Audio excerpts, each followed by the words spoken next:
जिला समाज मंगल विभाग देवगढ़ महिला और शिशु विकास विभाग पक्षर जिलास्तरीय ओजन उत्सव प्रस्तुति बैठक अतिरिक्त जिलापाल रेबेका बेलू अध्यक्षतार स्थानीय जिलापाल सम्मिलनी कक्षठार अनुष्ठित हो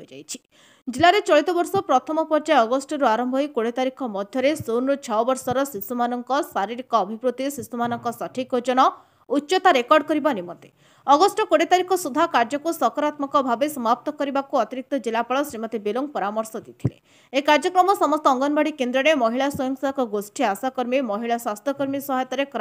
प्रतिश्रुति देते। बैठक में मुख्य उन्नयन तथा कार्यनिर्वाही अधिकारी जिला परिषद धर्मानंद बेहरा प्रोग्राम ऑफिसर बनीता राउत जिला कोऑर्डिनेटर पोषण मनोज आचार्य जिला मुख्य चिकित्सा अधिकारी विश्वमोहन मिश्र गोष्ठी उन्नयन अधिकारी बारकट स्मृतिरंजन साहू गोष्ठी उन्नयन अधिकारी तिलेपणी रघुनाथ पाणिग्राही निर्वाही अधिकारी पौर परिषद कृपा सिंधु साई अतिरिक्त शिक्षा अधिकारी शकुंतला टेटे उपनिर्देशक कृषि विभाग सीडीपीओ डीपीसी मिशन शक्ति डीसी पोषण डीपीसी ममता और डीपीए पोषण प्रमुख उपस्थित थे।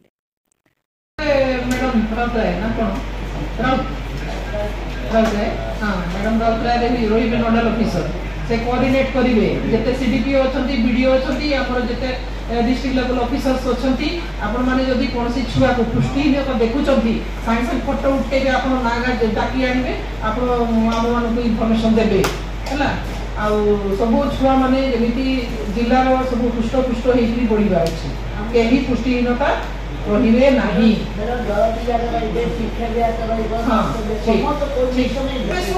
District as a whole district as a whole सब डिपार्टमेंट ऑफिसर माने आपण माने जतरा बुलु छंती आपनकर फील्ड काम पई आपण माने हमकु जणांतु आमे माने सब समस्त सामूहिक भाव रे जिल्ला रो उन्नति करिया अछि खाली शिक्षा विभाग की अंगनवाड़ी खाली करिवे से कथा नहे हला हम मानकर मध्ये गोटे नैतिकता अछि आमे ए जिनिस गुडा को देखिले जोकि आमे रिपोर्ट करिया एनआरसी रे एडमिशन होबाकू जे अवेयरनेस करिके जे एनआरसी जैसे एडमिशन होसन लोक आग्रह होना ये कभी ना मोटिवेट करियो सर नहीं से मोटिवेट से संख्या बढ़ो देवगढ़ टिकेश्वर गुरुंका रिपोर्ट नायवती टीवी।